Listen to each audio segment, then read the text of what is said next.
بسم الله الرحمن الرحیم. الحمد لله و الصلاة والسلام علی رسول الله صلی الله علیه و سلم و اشهد ان لا اله الا الله و ان محمدا رسول الله صلی الله علیه و سلم و علی آله و صحبه اجمعین. اما بعد، ما و شما اول توحید تقسیم کردیم به توحید ربوبیت، الوهیت و اسماء و صفات. توحید ربوبیت خواندیم که دو بخش داشت، یکی وحدانیت الله در ذاتش بود و دومش وحدانیت الله در افعالش بود.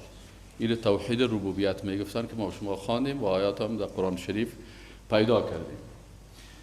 بعد از او علمای عقیده میگن که هر چیز از خود شکننده داره. در عقیده علما وایي چې هر شی ځان ته ماتونکی لري.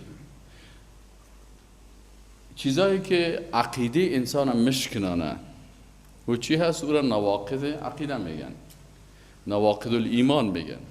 یک نفر ایماندار است، یک کار میکنه از دایره ایمان خارج میشه.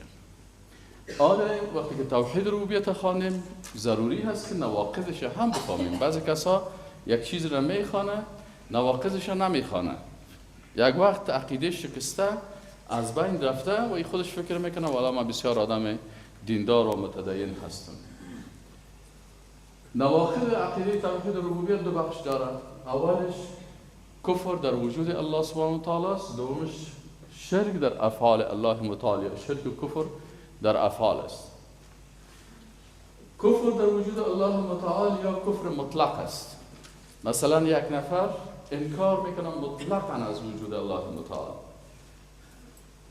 فلسفه میخوانه، منطق میخوانه، بالاخره فلسفه و منطقش به این میکشانش که بیخی از وجود الله منکر میشه. بعضی کسانی نیست که از وجود الله منکر نیست، میگه الله وجود داره، به او یقین داره به ربوبیت الله که الله رب ماست، لیکن چی میکنه؟ در ذات الله متعال شریک میره. این شرک تمثیل میگه. مثلا برای الله متعال مخلوقات را شریک قرار میده. مثلا میگن که الله پسر داره یا دختر داره والعیاذ بالله، یا میگن سکرتر داره و رئیس دفتر داره و ما مستقیم نمیریم.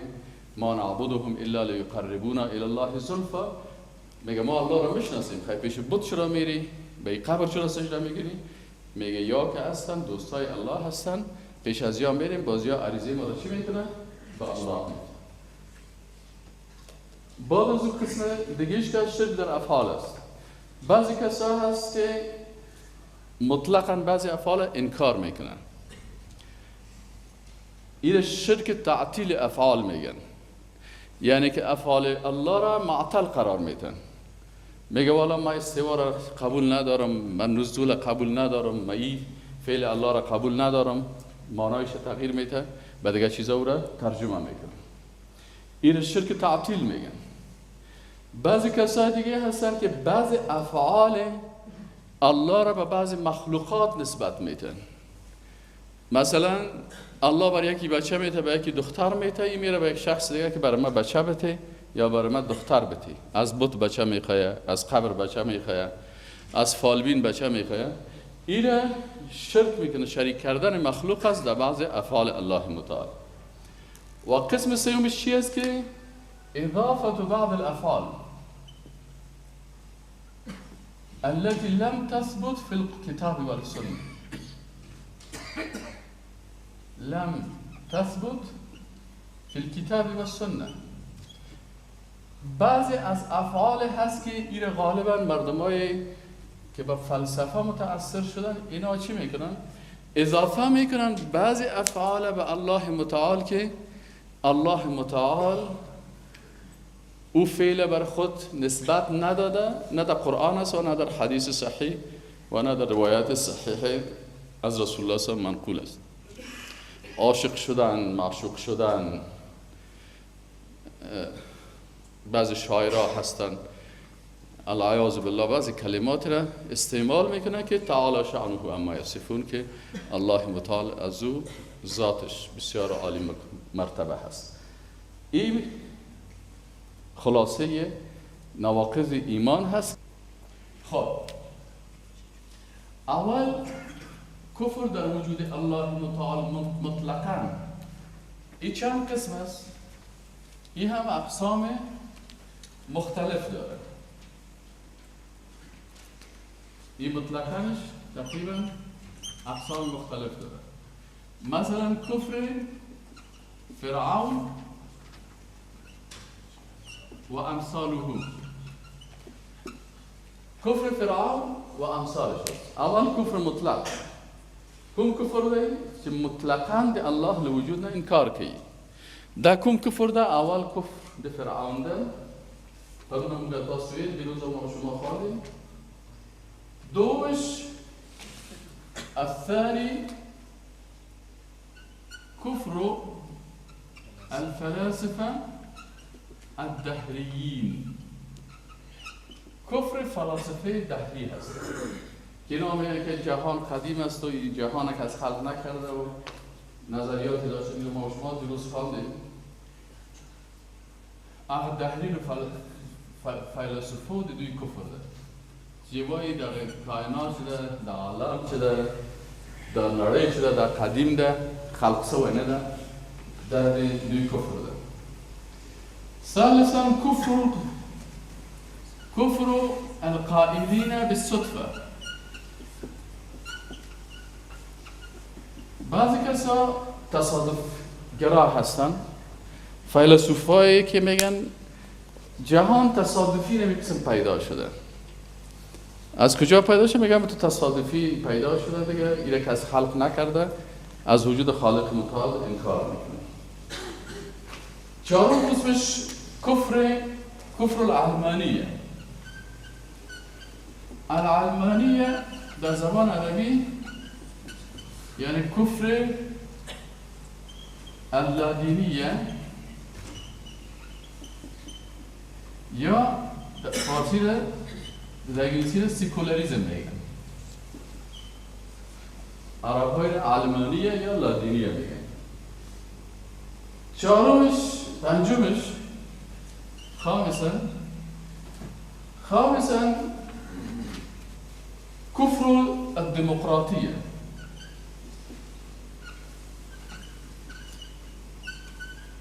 کفری است که بعضی مفکرینی که مفکر دموکراسی هستن که اونا اصلا میگن که قانون و همه چیز که است مربوط به انسان میشه، خالق را قبول ندارن. حکومت مردم توسط مردم برای مردم. میگن این حکومت که از مردم است، حاکمیت از مردم است، توسط مردم جور میشه، برای مردم جور میشه. ما چیز رو به نام آسمانی قبول نداریم. نه، اینی به توفیشتا که من اپدا مجید با دوستا بکن تشریح کرده میرم. فقط حالا این واقعیش رو بفهمین. ششم کفر الفلاسفه الوجودیین. یک چیز از به نام فلسفه وجودی. اینا هم از وجود الله انکار میکنن و کافر میشن و بسیاری از اینا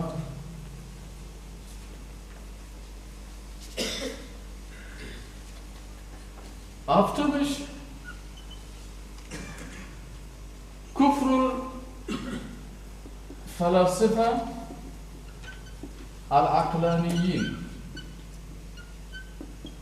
بعضی از فلاسفه عقلگرا هستند. بعضی فلاسفه عقلگرا دوی به عوض الله میگه حق و باطل، خوب و زشت، حلال و حرام بر ما عقل انتین. اگر دلیل عقلی بر ما دادی خوب، ندادی ما حق نیست. این فلاسفه عقلگرا هست. هشتمش کفر الفلاسفه المادیین. کفر فلاسفه ماتریالیست یا ماده پرست هستند. ماتریالیست یا ماده پرست ها اینا میگن چیزی را که ما با چشم ببینیم و حق است، با چشم نبینیم ما او را قبول نداریم. به ما جنت نشان بده، دوزخ نشان بده.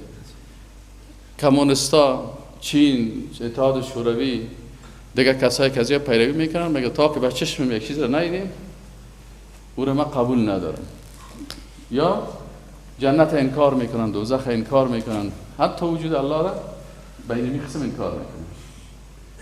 نوش کفر الداروینیه. داروینیزم.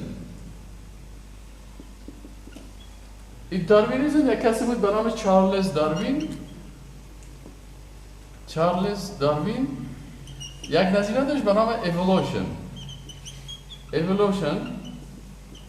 یعنی تطور. میگه اصل انسان شادی هست، بالاخره از شادی به چی انتقال کرده؟ اینی کفر داروینیزم است. میمون شما اینمی بخش ها را یکی انشاءالله تعالی میخوانیم. بسم الله الرحمن الرحیم. ان الحمد لله نحمده ونستعینه ونستغفره ونؤمن به ونتوكل عليه ونعوذ بالله من شرور انفسنا ومن سيئات اعمالنا من يهده الله فلا مضل له ومن يضلل فلا هادي له واشهد ان لا اله الا الله وان محمدا رسول الله صلی الله علیه و سلم. برادران عزیز، خواهرای محترم، ما یک وقتی در یک پوانتون میخواندیم. او پوانتون اکثرا استادا مردمای عالم و فقیه فکری بودن. ما امروز مسلمان فکری بسیار نیاز داریم. انجینیر فکری باشه، دکتر فکری باشه، عالم فکری باشه. به خاطر چی؟ که چند فقه است. اگر شما پرسان کنیم چند قسم فقه داریم در سوال امتحان، این حال ما براتون بگم باز یادداشت بگیرین. اول فقه الکتاب است. فقه الکتابی است که یک انسان مسلمان مکلفیت داره که کتاب خدا که قرآن عظیم الشان است این را بشناسه. بناهن کسایی که قرآن شناس نیستن یا فهمیده یا نفهمیده در عقیده خود مشکلات پیدا میکنن. پس اول فقه کتاب است که انسان باید قرآن بفهمه، بشناسه. دوم فقه السنه. فقه السنه ای است که انسان مسلمان ارزش و اهمیت سنت رسول الله صلی الله علیه و سلم بشناسه و در پالوی ازی اقسام سنت و حدیث صحیحه با حدیث ضعیف و حدیث موضوع و دیگرها تفکیک کرده بتانه، حداقل به شکل عامی که خودش گرفتار نشه. چون بسیاری کسایی که نمیفهمه تمام روز احادیث ساختگی و دروغین روایت میکنه و به رسول الله صلی الله علیه و سلم نسبت میده. قسم سوم فقه معاملات است که ما معاملات اقتصادی، سیاسی، اجتماعی، فرهنگی این رو بفهمیم که به عقیده ما چی تعلق داره و به عبادات ما چی تعلق داره. چهارمش فقه عبادات است که ما باید عبادات خدا بشناسیم که چی عبادت است و چی عبادت نیست، این بدعت است. دیگه فقه اکبر است. امام ابو حنیفه رحمت الله علیه فقه اکبر میگه. فقه اکبر چی است؟ فقه اعتقادات است، اصول دین که ما باید بفهمیم که عقیده ما در قرآن، در سنت، صحابه، تابعین، رهبرای مذاهب اسلام چه قسم عقیده داشتن و چه قسم از قرآن عظیم الشان و از احادیث رسول الله صلی الله علیه و سلم کسایی که خیر القرون بودن استفاده میکردن.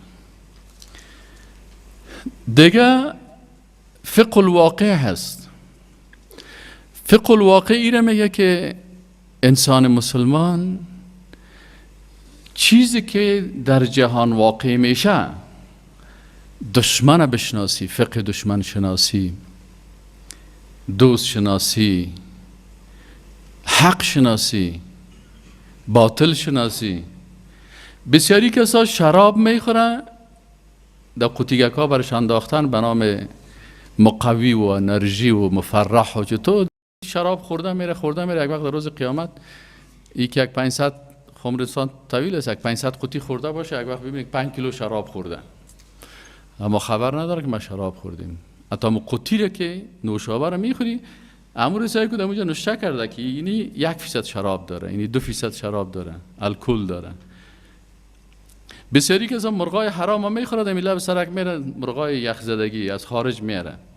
یک شرکت کافری رو تولید کرده، نه ذبح کرده نه کشته. الله متعال میگه ولا تاکلوا مما لم یذکر اسم الله علیه، در چیزی که نام الله گرفته نشده باشه او رو نخورین. یا قرار ده هتل میرن خورده میرن، ماشاءالله بسیاری تان خوردین هم نوش جانتان، همین یخزدگی یا ارزان هم میته، پیسه اقتصادی هم است. فهمیدی؟ در هتل که بری پرسان که همین مرغ چطور است، دروغگویش باز میگه نه خود ما کشتیم، بازوش که راست میگه نه بابا این پروداکت دم پرسش هست، پروداکت دم قوطی کلان کلان سعی کنیم، پروداکت دین برزیل، از برزیل میاد. برزیل که پرسان کنید که شما کلمه رو یاد داریم، کلمه چیست؟ الله اکبر کی گفته؟ ما به طریقه خود که برق میکشیمش یا هر قسم که دل ما شد، مرغ اول پوست میکنن باز کلیشه میکنن. حالا گوشتای گاو هم قسم از گوشتای، حتی از یک قصاب پرسان کردم که فیلمیل روی بازار بسیاری از چیزا خارجی هست، گوشت گاو است. در اینترنت سرچ کنین این حالو رو که شما سعی کنین بعضی اوقات ببینید در کشورهای خارجی. یک فیلم سعی کردم که خارجی اول گاو برق میتن، باز خوب مردار شد، باز پوستش میکنن، باز در آخر کلیش چی میکنن؟ جدا میکنن. و ما شما خورده میریم. این فقه واقعی میگه دشمن خدا بشناسیم، سلاح دشمن رو بشناسیم، مکر دشمن رو بشناسیم، برنامه های دشمن رو بشناسیم، اقتصاد دشمن رو بشناسیم، عقیده دشمن رو بشناسیم. اینی گپا هست که این فقه چی میگن؟ واقعی. دیگهش فقه اولویات است. فقه اولویاتی است که کدام کار در اولویت قرار داره که ما او را یاد بگیرم. مثلا یک جوان میخواد مطالعه بکنه، اول مطالعه خود از کجا شروع کنم؟ اول باید عقیده خود یاد بگیرم. بسیاری جوان است عقیده اسلامی رو نمیفهمن، اول از فلسفه شروع میکنن. وقتی کتابای فلسفی رو خواندن، مارکسیسم است و لنینیسم است و فلسفه های مختلف است، بسیاری فلاسفه که هستن یا کافر هستن. این جوان ببینی اما تو در اساس مطالعه کافر شده. اولویتی است که فقه اعتقادات بفهمی، قرآن بشناسی. این قرآن که در مغزت باشه، این مثل انتی ویروس که در مغزت باشه که مجرد یکی از گپ میزنه میفهمی که نمی گپش ضد قرآن است. یک وقت یک کسی بر ما قسم میکرد، میگه پیشش درس میخواندیم، حافظ قرآن هم بود لکن علم نداشت. این بر ما قصه کرد، گفت که والا یک کسی بود برای یک فقیر یک مقدار پیسه را داد، بازو پیسه را که فقیر گرفت برد در بازار، گفت رو ببر، برش گفت با یکی دوستای الله پیسه را داد و برش گفت که تو این پیسه را بگی و این پیسه را برو چی کن بر انسانای مستحق بده، کسایی که ضرورت دارن بتشونه. این رفت می خلطکای طلا و نقره را گرفت برد، کلش با این پیسه طلا فروش ها و پیسه دارا داد. گفت چرا تو کردی؟ چرا به فقیران ندیدی؟ گفت که الله داده ما هم دادم، برو که الله زده ما هم زدم بشه. وقتی که ما آمدم سوره یاسین خواندم، در سوره یاسین چی میگه؟ الله متعال میگه و اذا قیل لهم انفقوا مما رزقکم الله، و اذا و هنگامی که قیل گفته شد اللهم بر زمین مردم انفقوا مما رزقکم الله، شما نفقه بکنین از آنچه که الله متعال بر شما رزق کرده. قال الذين كفروا للذين آمنوا، گفتن کافرها بر مؤمنان انطعموا من لو يشاء الله اطعمه. اینی اصل شاهد اینجاست. این کافرها چی میگفتن؟ انطعموا، آیا ما غذا بتیم، صدقه بتیم، خیرات بتیم برای کسانی که الله نخواسته او را چی بده؟ طعام بده. پس این گپ کیست؟ این نمی گپ کفری را شخص به نام چی میگه؟ به نام که یک ولی الله انت کرده. ولی الله هم تو کار میکنه؟ خیلی زکات برای کی هست؟ خز اغنیا میگیری برای کی میدی؟ برای فقرا. پس بعضی اوقات است که وقتی انسان این فقه را نداشته باشه از پیشش چی است؟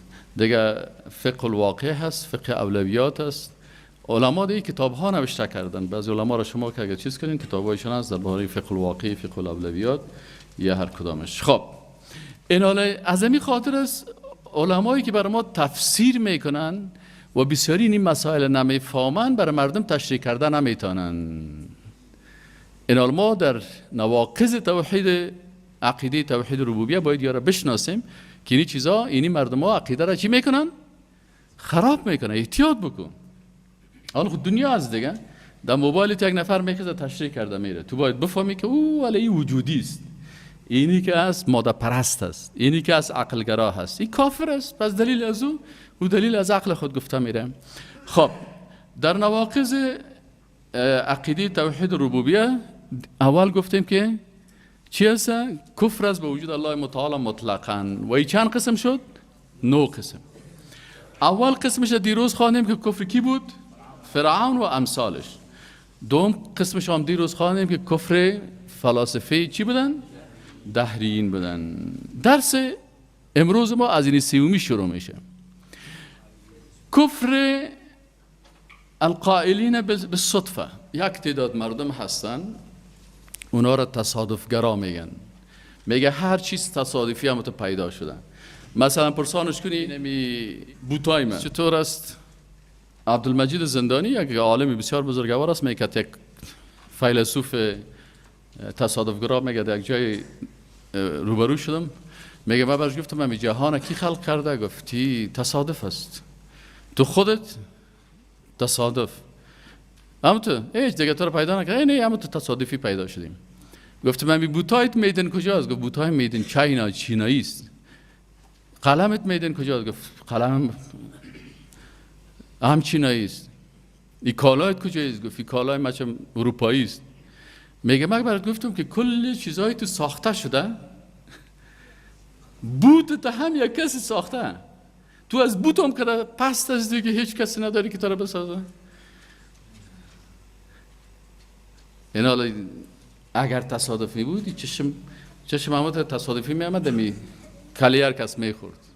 یک نفر می بود کلی خود فکرش نیست خم گرفته، چشمش در فرق سرش می بود. یکی فکرش هم که دیگه قسم میکرد چشم برش می آمد در تخته پشتش.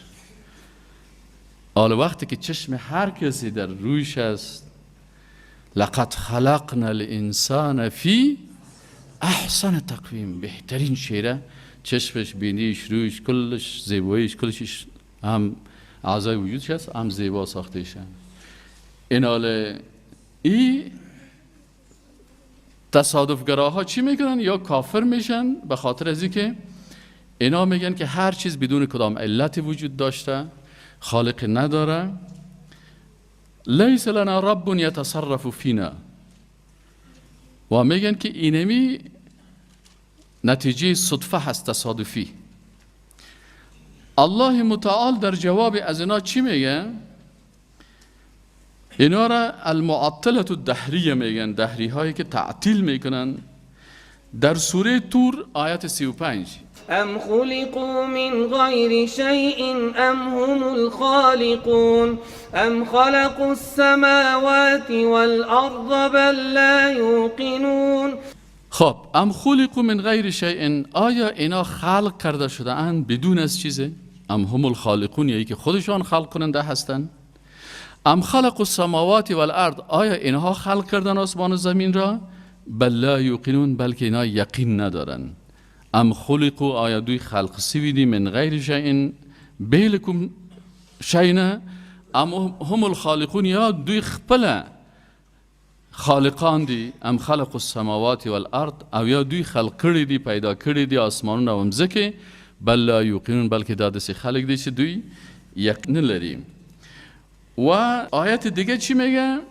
درباره از اینا میگه که الله متعال عقیده از اینا را رد میکنه و میگه انهم الا یظنون. در سوره جاثیه آیه 24. یا همیشه عقیدهشان به اساس چی است؟ وهم و گمان است. و قالوا ما هی الا حیاتنا الدنیا، و گفتن که نیست مگر زندگی دنیای ما. گفتن ما هی، این زندگی نیست مگر چی است؟ اینمی زندگی دنیایی است. نموت و میمیریم و نحیا و زنده میشیم. و ما یهلکنا الا الدهر، ما را که هلاک میکنه اینمی طبیعت میکنه، اینمی دهر میکنه. مثل که سبزه ها از بین میرن، در حالی که سبزه هم بدون امر الله پیدا نمیشه و از بین نمیره. و ما لهم بذلک من علم، الله متعال میگه اینا علم ندارن، جاهل هستن نام خدا عالم گذاشتن. این هم الا یظنون، نیستن اینا مگر چی؟ کسایی هستن که کل زندگی خدا به گمان و به وهم تیر میکنن. چهارمش کفر العلمانیه. العلمانیه علم نیست، یه علمانیه است. کفر علمانیه چی مانا؟ علمانیه ایره عرب ها اشتباهاً ایره ترجمه کردن. یک عالم بود به نام دکتر چی بود، یک دکتر بود، صفر الحوالی، به خیالم که فوت کرد، الله مغفرتش کنه اگر فوت کرده باشه. این باز میگه که این ترجمه غلط است کلمه سکولاریزم، بلکه ترجمه صحیحش به معنای چی است؟ لادینی یا دنیوی. سکولاریستا یا چی میگن؟ معنای خاص از چی است که سکولاریزم یعنی چیزی که ارتباط به دین نداشته باشه، یعنی فلسفه سکولاریستی بر اساس لادینی هست که انسان باید تمام چیز از دین دور کنه، نه در حکومت دین باشه، نه در تعلیم تربیت دین باشه، نه در خانواده دین باشه، نه در ازدواج حکم دین باشه. این نظام سکولار که میگن این نظام هست. دکتر صفر حوالی چی میگه؟ میگه فإن المدلول الصحيح للعلمانیة اقامة الحیاة على غیر الدین. مفهوم اصلی سکولاریسم چی است؟ که تمام بخش‌های زندگیتان به بیدینی اساس گذاری کنید، العیاذ بالله به خالق کافر شوی. باز میگه این سکولاریسم دو قسم است، یکی سکولاریسم شرقی هست، یکی سکولاریسم غربی. سکولاریسم غربی که است یا باز میگه یک ذره معتدل هستن، میتونه که انسان شخصی مسلمان باشه یا دیندار باشه یا یهود باشه یا نصارا باشه، خب در مسائل زندگی باید در حکومت و در این مسائل داخل نکنه. این چی است؟ این سکولاریسم غربی هست که ایره معتدل یا متوسط میگن. و این به نام چی یاد میشه؟ به نام امو سکولاریسم لیبرالی. ایره لیبرالیسم میگن. لیبرالیسم همی است که از دین کل چیز دور باشه، فقط شخصی کسی اگر دینداری میکنه بره در مسجد، بره در کلیسا، اما در ساختار جامعه و حکومت نقش نداره. اما سکولاریسم بسیار خطرناک است، از روس و از چین است که یا حتی افراد اجازه نمیتن که چی باشه؟ که اینا دیندار باشن. باز ایره به نام چی بگن؟ به نام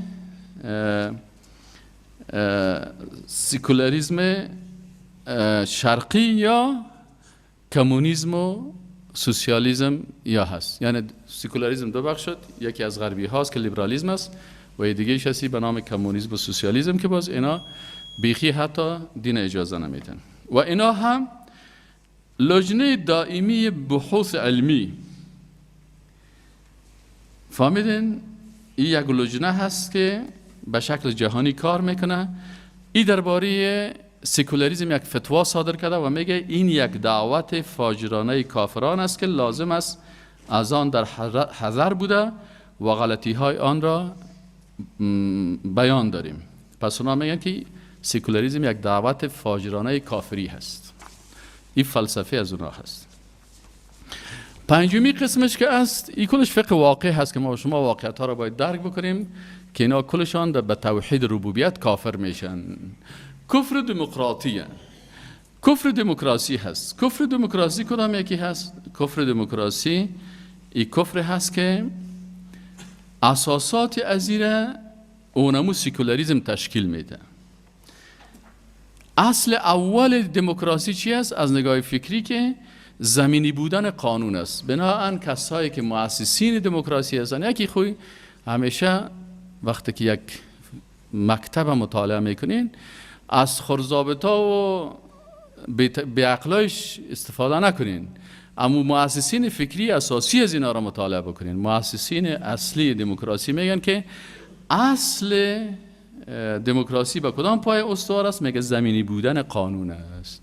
باید قانون در کجا جور شود؟ در زمین. بناهن این قرآن عظیمشان کتاب زمینی است یا آسمانی؟ اینه. بعضی کتاب آسمانی را قبول نمیکنن. اصل فکرش.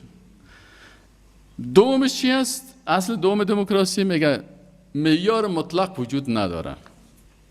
معیار مطلق چی مانه؟ یعنی اخلاق مطلق وجود نداره.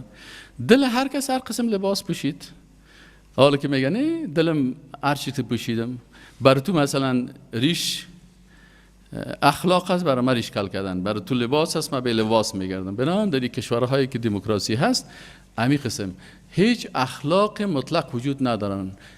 میگه تو پیغمبر دوست داری اخلاقت هست، من دو میزنم میشه اینمی اخلاقم است، پس تر اخلاقت من اخلاقم و قانونی رو تصویب میکنه. تو شراب نمیخوری، ما شراب میخوریم.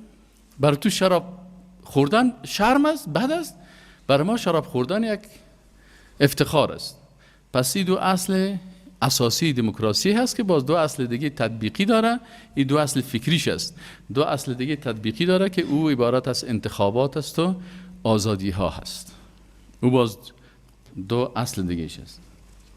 این حال اگر کسی به دموکراسی با اینی طریق ایمان داشته باشه که من میخوایم دموکرات باشم، حالا من پرسان کرد، گفت یک نفر میگه من دموکراسی را خوش دارم، گفت از پیشش پرسان کنین. اگر گفت که بله من با اینمی اصولش قبول دارم که زمینی بودن قانون است و عدم موجودیت معیار مطلق است، من اخلاق اسلامی را قبول ندارم، نظام های دوازدگانه اسلام قبول ندارم، متوجه هستی؟ در این صورت این انسان از دایره ایمان چی میشه؟ خارج میشه و این در کفر در ربوبیت یا شرک در ربوبیت داخل میشه.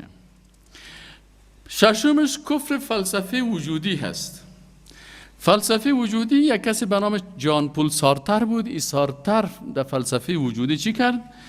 این گفت که اساس از این فلسفه وجودی از این چی است؟ سارتر میگه انسان که است آزاد مطلق است. اساس فکرش چی است؟ آزادی مطلق برای انسان است. یعنی میگه این انسان تو آزاد است، میتونه دین داشته باشه، میتونه دین نداشته باشه، میتونه شراب بخوره، میتونه زنا بکنه، هر چی که بکنه کس حق نداره که بر ازی چی کنه؟ نصیحت بکنه یا انتقاد بکنه یا برشبه کار نکنه. هفتمش کفر فلسفه عقلانی هست. هفتمش کفر فلسفه عقلانی هست. اینا را عقلگرا میگن. یا چی عقیده دارن؟ یا میگن که اساس رسیدن به حق چی است؟ اینمی عقل ما هست، پس برای ما دلیل عقلی بده. عقلگراها هستن و میگه هر چیز ما سنجش میکنیم با معیارهای عقلی. این از فلاسفه یونان قدیم مثل ارسطو و افلاطون و سقراط اینا شروع میشه که یا عقلگرا بودن و در بین مسلمان ها هم این فلسفه متاسفانه داخل شد. چه وقت؟ در زمان مأمون الرشید. مأمون الرشید پسر هارون الرشید این خواست یک خدمت بکنه، لکن بعضی اوقات وقتی که بعضی کسا خدمت میکنن و اصل اسلامی رو در نظر نمیگیره، به مزاج خود کار میکنه، از پیش از یک غلطی بسیار بزرگ میشه. مثلا یک نفر در مسجد کار میکنه، کلش به ذهن خود کار میکنه، اگر امور یک شورا مشوره کنه هیچ مشکل پیدا نمیشه. مأمون الرشید گفت که من خوچیار آدم هستم، خلیفه مسلمان ها هستم و امیر المؤمنین هستم. این یک مرکز جور کرد، این خوب مرکز جور کرد، کتاب ها را از جهان دیگر می آورد، کتاب های ساینس، کتاب های علوم اجتماعی، کتاب های اقتصاد، کتاب های طب، کل از کتاب ها را از اونجا انتقال داد و ترجمه میکرد به زبان عربی و به جهان اسلام پخش میکرد. از همین خاطر در وقت هارون الرشید و مأمون الرشید مسلمان ها بسیار در تمدن خود، یعنی تمدن اسلامی بسیار پیشرفت کرده بود. یک کتاب است اگر شما بخوانید به نام 1001 اختراع مسلمان ها. اینی 1001 inventions of Muslims. این کتاب در انگلستان یک مسلمان نوشته کرده ایره، باز مقدمه شما ایره بخوانید بسیار گپا را میفهمین. این نشته میکنه که مسلمان ها 1001 اختراع را کردن که آل غربی از استفاده میکنن. طیاره را مسلمان ها اختراع کردن، اینمی کامره را مسلمان ها اختراع کردن، بسیاری از وسایل، بارود، سلاح‌ها، کشتی‌ها، یعنی او را که بخوانی کلش مستند یا عالم متخصص. و این کتاب ازی در انگلستان چاپ شده و ازی بسیار مردم استفاده کردن در انگلستان. حتی اما انگلیسایی که درس میتن و مردمای متعصب نیستن میگه واقعا مسلمان ها چی میکنن؟ میگه واقعا مسلمان ها یک وقت بسیار مردم پیشرفته بودن. یک کسی به نام گوستاو لوبون فرانسوی است، او نوشته میکنه، او هم یک کتاب داره، رو بخوانین، به نام تاریخ تمدن اسلام و عرب. او 1001 که در اینترنت نشته کنی عاجل برات میایه و در گوگل اگه بری، اگه در یوتیوب بری باز فیلمش جور کردن اختراعات مسلمان ها را. و این کتاب تاریخ تمدن اسلام و عرب در کتابخانه پوانتون کابل هم است، کتابخانه عامه هم میتونین برین مطالعه کنین. گوستاو لوبون میگه مسلمان ها 11-12 قرن نمبر اول کل دنیا بودن. حکومت به دست از اینا بود، سیاست به دست از اینا بود، اقتصاد به دست از اینا بود. اینی 100 سال است که مسلمان ها در شکست هستند. اینمی قرن از زمانی که در ترکیه خلافت اسلامی را آتی ترک اینمی کافر مرتد خلافت اسلامی را سقوط داد در 1924. در 2024 یک قرنش پوره میشه. ما و شما در این قرن چپه شدگی پیدا شدیم. در اون وقت ها که می بودیم دیگه. الله متعال باز مسلمان ها را قوت بده، عزت بده که اونمو قدرت خدا و قوت خدا داشته باشن. به هر صورت مامون رشید یک اشتباه کرد. کتابایی که در اولویت قرار داشت چیا ترجمه کردن، لکن یک دفعه خاص کمی چیز کتابای غرب که از فلسفه را هم، فلسفه و منطق هم چی کنه؟ ترجمه کنه. همی بود که علما صحیح مشوره نکرد، یک خط روان کرد به پادشاه روم. برازو گفت که این پادشاه روم هم کتابای فلسفی و ترار یک کتابخانه مخصوص در قصر خود داشت، این نگاه کرده بود برای خود که همی کتابای تا برای ما روان کنم، ما میخوایم ترجمه کنیم، از استفاده کنیم. پادشاه روم بسیار هوشیار بود. ای آمد همی کلانای خدا علما را جمع کرد، کشیشای خدا علمای مختلف جمع کرد، که از اینا مشوره کرد. بر از اینا گفت که این تو خلیفه مسلمان ها یک خط روان کرده، میخواه که همی کتابای فلسفه و منطق ما را بر از اینا بتیم و ترجمه کنه. آیا همی کار اگه ما بکنم به نقص ما نیست؟ اگه به نقص ماست برشان نمیتیم، قید میکنیم اینجا برش میگیم که ما نمیتیم. یکی از کشیشای ازیم، کلانای کلیسای ازیم که بودی گفت او این کتابا بسیار خوب است، به فایده ماست. گفت اینمی کتابا ما را تکه تکه کرده، نصرانیت را خراب کرد، عقیده را خراب کرد، دین ما را خراب کرد، در بین ما 40 گروه پیدا کرد. متوجه هستین؟ اینمی کتابا است که گدودی را انداخته، کتابای فلسفه‌ای که عقل گرایی است و چطور است و چنان است، بتیره که یام گدوت شوند. وقتی که این کتابای فلسفه این طرف آمد، عقلگراها چی عادت دارن؟ عقلگراها در فلسفهشان اصل قرآن که است، مثلا من عقل دارم، حس دارم، یعنی حسم است، عقلم است، قرآن بالی سر عزیز، سنت بالی سر عزیز. بسیاری مسائل را که من نفهمیدم آمنا و سلمنا. بسیاری مسائل نمیفهم عقل من، صفات الله را درک کردن نمیتونم، ذات الله را درک کردن نمیتونم، عذاب قبر غیب از درک کردن نمیتونم، لکن چون در قرآن و سنت گفته شده به عذاب قبر هم ایمان داریم، به جنت هم ایمان داریم، به دوزخ هم ایمان داریم. که ما با عقل خود، با چشم خود کجا جنته؟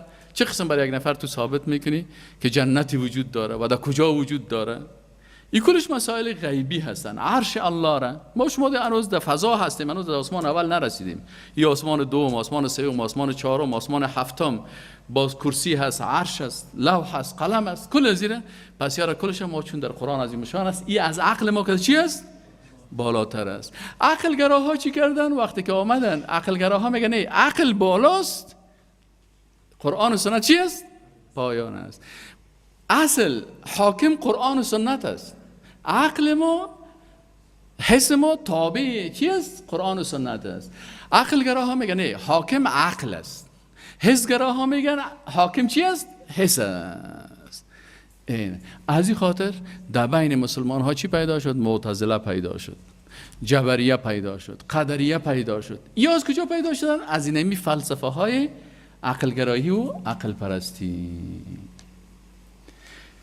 اینی فلسفه که آمد، اینی مشکلات در بین مسلمان ها ایجاد کرد. اهمیال هم کسایی که عقلگرا هستن بسیاری از افعال الله متعال چی میکنن؟ رد میکنن. مثلا چی کردن؟ آمدن گفتن والا ما الله را قبول نداریم. بعضیشان میگن قبول داریم، منتهی صفاتش قبول نداریم، این صفاتش قبول نداریم. معتزله کل صفات الله را انکار کردن. دیگر آمدن گفتن نه بعضی صفاتش قبول داریم، بعضیش قبول نداریم، بعضی افعالش قبول داریم، بعضیش نداریم. این کلش به اساس مشکلش چی پیدا شد؟ عقل گرایی. پس اون عقل گراهایی که فعلا بسیاری وقتا در بسیاری جاها که همی عقل گرایی را میخوانن یا کافر میشن. هشتمش کفر الفلاسفه المادین. کفر فلسفه های چی است؟ ماده پرست یا ماتریالیست هستند. این ماتریالیست ها یا ماده پرست ها یا چی عادت دارن؟ یا عادتشانی است که اینا میگن فقط جهان مادی هست، ما چیز فراتر از ماده را قبول نداریم. چیزی را که چشم ما میبینه قبول داریم، در لابراتوار و در ساینس و تراسی را قبول داریم، بالاتر از اینکه تو برای ما میگی لوح هست و عرش هست و آسمان هفت هست و جنت هست و دوزخ هست و بالاخره ملائکه هست. اینمی آمنت بالله و ملائکته و کتبه و رسوله را کلش چی میکنن؟ رد میکنن. همین کمونیستایی که رهبر از اینا مثلا مارکس بود و انگلس بود و لینن بود و اینیا بودن. نهمش کفر داروینیسم است. داروین، یک کسی به نام چارلز داروین خیست و یک نظریه را، یک فلسفه را آورد بین مردم به نام ایولوشن و گفتن که چی گپ است؟ گفت والا اصل انسان شادی هست و اینمی قسم تکامل میکنه و بالاخره از شادی باز انسان جور شده و باز من نمیفهم که انسان تکامل کنه از چی جور میشه. بازی را آوردن چون او وقت غربی ها کلیسا در تکر بودن، ضد دین بودن، بنا نظر از این گفتن یک نظر ساینسی است، در حالی که نظر ساینسی نیست. در ساینس دو چیز است. اول فرضیه را میتی، مثال چرا در ساعت فلان استاد شاگردا را خو میبره؟ والا من فرض میکنم که اول من فرض میکنم استاد آمادگی نداره، اما تو از دل خود چیزی که دارم او را میگه گفتم میره گدوت پراگنده. دو، استاد هیچ از تباشیر و تخت پاک و مارکر و گپای چیز استفاده نمیکنه. سه، زبانش بسیاری کسا فصاحت و بلاغت نداره، بنان استاد که عیب‌ها را داشت، استاد نشد، سر تخته کار نکرد، از مارکر استفاده نکرد، شب آمادگی نگرفت و بزرگترین چیز اخلاص صحیح نداشت. این دیگه فقط اگر استاد هم شب استاد نیستی، استاد است. بنان درس از چی میشه؟ این فرضیه میگه. بعد از این میریم این فرضیه را تجربه میکنیم. تو بیام یک روز هیچ آمادگی نگیرم، هیچ از تختام استفاده نکنم، سیس نه ببینیم چطور است که آمادگی نمیگیرم، کاغذ نیست، کامل بدارا خوب است، این چطور است، انشان است چیزی دفعه ایره که میگم سعی که اونجا فاجعه میکشه، اونجا فاجعه. مردمایی که از پیشان رفتن کلیپا هست دمی یوتیوب، وقتی که میره درباره ایولوشن از اون مرکز کلان ساینسی که پرسان میکنم و کسایی که به عقیده داروین هستن که اصل انسان شادی است و چطور است، یا میگه ما نظریه تطور داریم که مثلا یک نسل مثلا انسان از شادی، وقتی که پرسانش میگه چه وقتی شدن تو خود ساینس میگی اینو فرض کردی، بیار برای ما تجربه ساینس خامیست که برای ما بگو H2O اینه برای ما میگه بیا در لابراتوار برات نشان میدم که اینی فرمول آب است. خلاص خیلی بگی فرمول ازی بر من نشان بده، یا یک انسانی را نشان بده که نصف شادی باشه نصفش انسان باشه، پیدا کردن نمیتونه. وقتی که پیدا کردن نتونست، پرسانشان میکنه چه وقت شدن؟ میگه 5 قرن 5 million years ago. 5 میلیون سال قبل. امی 5 میلیون سال قبل این تاریخ است یا ساینس؟ کسی که از 5 میلیون پیش گپ میزنه در چی داخل شد؟ در تاریخ. و تاریخ کلش درست است؟ نه. تاریخ هم یال موتون بخیزیم مثلا قلم میگیریم نوشته کردم میریم یک آدم جنایتکاره او را قهرمان جور میکنی و یک آدم خوبه او را چی جور میکنی؟ خراب جور میکنی. این خود تاریخ است. همیشه تاریخ ها را که سعی کنی بسیاری چی است؟ دروغ است. هر کس مطابق هم مزاج خود یک تاریخ نوشته کرده. بسیاری تاریخ ها را که سعی کنی چی است؟ غلط است، اسناد نداره، دروغ گفته میره از دل خود مثلا چیست. پس این اثر داروین که است اساسش چی است؟ که آیات قرآن انکار میکنه که الله متعال انسان از چی پیدا کرده؟ از آدم علیه السلام پیدا کرده و از بیبی حوا. اینی شرک در چی شد؟ شرک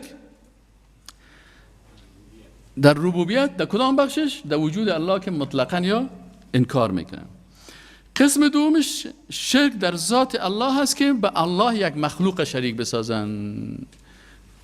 متوجه هستین؟ که وجود الله را بعضی کساس وجود الله را قبول داشتن لکن برای الله چی میکردن؟ شرک میآوردن.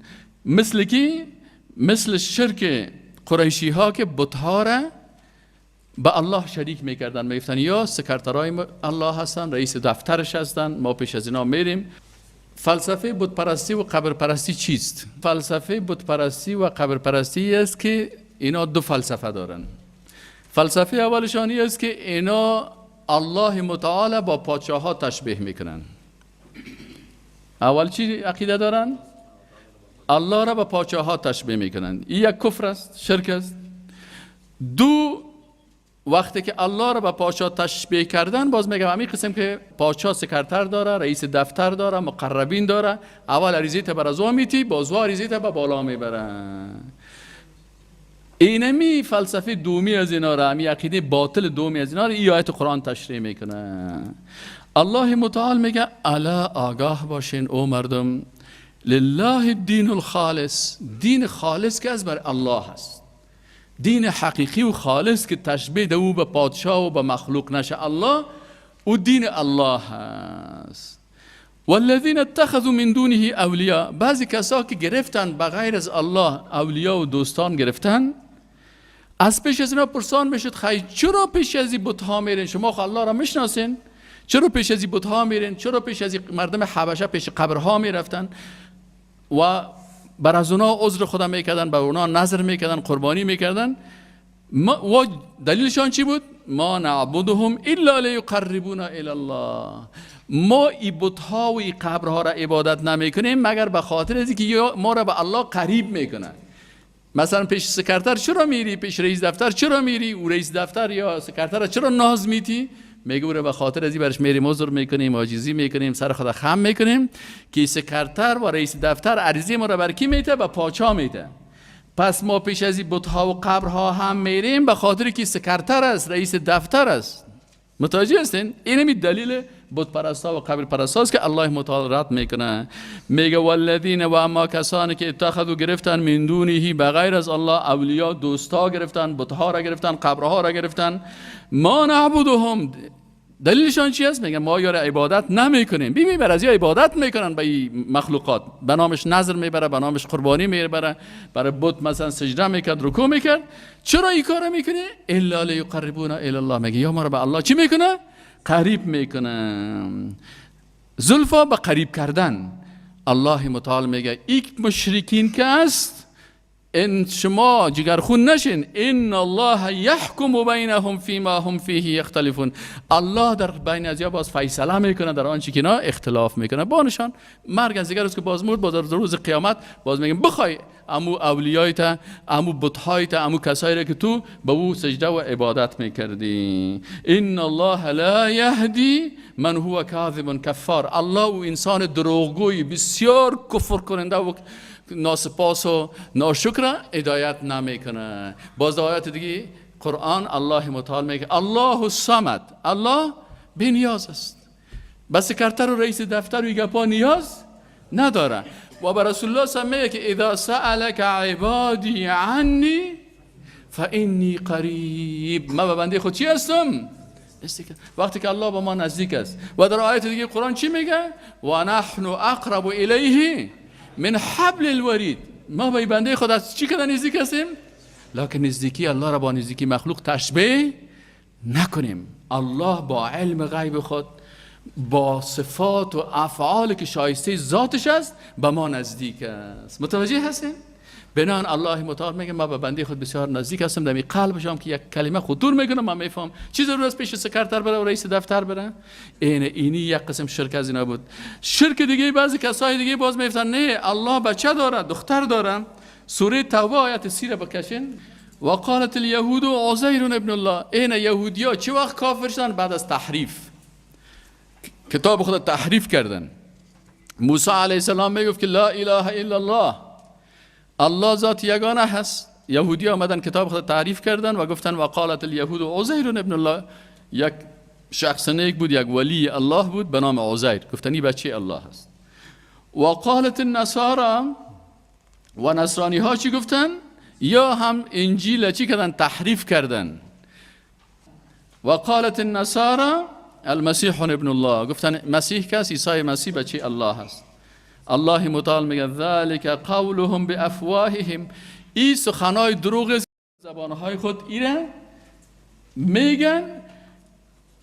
اینها مشابهت داره سخنانشان قول الذين كفروا، مشابهت داره با سخنای کافرایی که قبل از اینا بودن. قبل از اینا هم کافرای دیگه بودن، مثلا در هندوستان که وا میفتن سه خدا هست و خدای پدر است و خدای پسر است و روح القدس است. گپ است اینیا کشیدن. قاتلهم الله، الله اینا را هلاک کنه. انا یؤفکون، در ارجای باشن. چرا یا کافر شدن؟ چرا یا مشرک شدن؟ میگه اتخذوا احبارهم و رهبانهم اربابا من دون الله. اینا به عوض کتاب الله و سنت رسول الله احبار علمای شکم کته درباری یا را پیروی کردن. یهودیا حبر بود، کتک کتک حبرا داشتن که یادگه تمام روز هر روز که صاحب یک دانه ران و گوسفند از زیر پلو میخوردن. یا دیگه باز عقیده را چی میکردن؟ مطابق مزاج پادشاه و امپراتور تفسیر میکردن. از این خاطر چرا یا کافر شدن؟ سر الله تهمت کردن. میگه به خاطر که یا احبار خدا پیروی میکردن، شکم پرستارن. و رهبان هم و بعضی کسا راهب بودن، گوشنشین بودن، اموکلان و پیر خدا در نصرانی ها که بودن و باز زاهدا داشتن که تاریکین دنیا بودن. اینیا را یا رهبان میگفتن. راهب و راهبه کی میگه؟ بعضی کساس بچه‌ها و مردا و زنای هستن که بیخی دنیا را ترک میکنن، ازدواج نمیکنن، در زیرخانه کلیسا زندگی میکنن.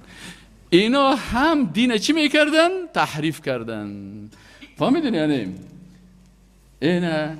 و اینا دیگه چی کردن؟ یا آمدن عیسی پسر مریم که پیغمبر الله بود اینو به الوهیت گرفتن. و ما امروا الا لیعبدوا الها واحدا، مگر یا امر نشده بودن مگر چی کنن؟ عبادت کنن اله واحده لا اله، نیست هیچ کسی مستحق از اینکه ذاتش عبادت شود و شریعتش اطاعت شود الا هو، بغیر از الله. سبحانه عما یشرکون، پاک است الله متعال از آن چیزی که به الله او را چی میکنن؟ شریک میکنن. سوره نحل آیت 57. و یجعلون، گردانیدن برای الله بنات دخترا. سبحانه پاکی هست برای الله متعال. و لهم ما یشتهون، باز برای خود چی میگن؟ برای خود اشتیا، یعنی خودشان میگن ما خب بچه داریم، 15 تا بچه داریم. العیاذ بالله. با بیادبی با خالق بسیاری کسا به حساب بیادبی کافر میشن.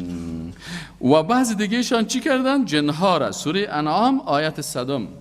و جعلوا، و گردانیدن لله برای الله شرکاء الجن، شریکای از جن. جن العیاذ بالله با الله شریک کردن.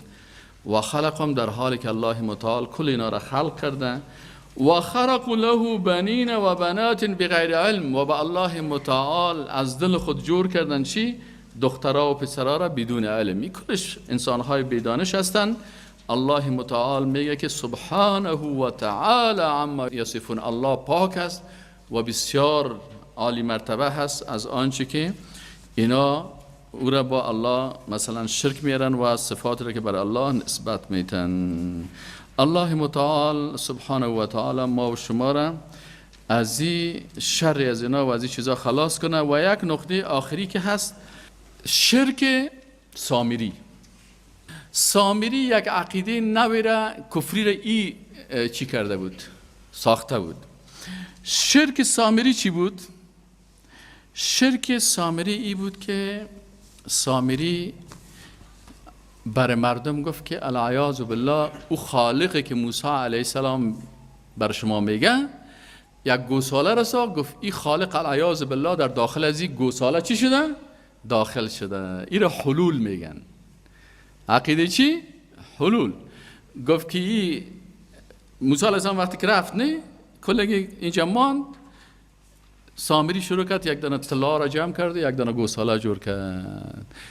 برای گوساله یک قسم سیستم که جور کرد که وقتی که شمال میزد یگان صداگک میکرد، دنگ دنگ دنگ دنگ دنگ، مثل کمی گودیای شکاک است نه، یگان وقت شماله که بزنم باز یک صداگک پیدا میکنه. این خیز بر مردم گفت که العیاذ بالله خالق متعال گفت در داخل نمی گوساله چی کرده؟ حلول کرده، داخل شده. این عقیده پسان به نصرانی ها انتقال کرد. نصرانی ها چی میگن؟ نصرانی ها میگن یکی ناسوت است یکی لاهوت. ناسوت چی میگن؟ ناسوت انسان میگن. میگه این انسان بعضی اوقات از انسانیت میبرایه خودش لاهوت میشه. لاهوت از اله گرفته شده، یعنی انسان بعضی اوقات الله در داخل ازی داخل میشه العیاذ بالله و این به چی مبدل میشه؟ خودش هم به معبود مبدل میشه. عقیده چی؟ ناسوت و لاهوت. حتی بعض شاعرها باز می عقیده را دارن. بعضی کسا هستن که میگه فلانی نفر انسان بود، نصرانی ها میگن که فلانی نفر انسان بود. عیسی مسیح علیه السلام میگه اول این انسان بود، از بیبی مریم تولد شد، پس آن میگه این تبدیل شد به معبود. اول ناسوت بود، باز پس آن چی شد؟ لاهوت. اصطلاحات از کجا گرفتن؟ از نصرانی‌ها. بعضی مسلمان‌ها هم به این متاثر شدن و بعضی شاعرها در شعرهای خود بیاره که فلانی نفر بسیار خوب آدم بود و باز چطور رفت، باز بالاخره ای رفت و ناسوتش به چی مبدل شد؟ ناسوت ما لاهوت بود. در این بعضی کتاب‌های بعضی شاعرها در قصه مثلا سنگ تراش و سنگ شکن نمیگه پا، اینمی اعتقادات دخیل است که الله متعال ما و شما را از حفظ بکنه. و اینی اقسامی بود که شرک در ربوبیت بود، در ذات الله متعال، و شرک در افعال الله متعال. انشاءالله به روز بعدی اگر قسمت و نصیب ما بود و عمر و زندگی بود انشاءالله تعالی میخوانیم. الله متعال همه ما و شما را در حفظ و پناه خود داشته باشه و عقیده توحید حقیقی را نصیب ما بکنه.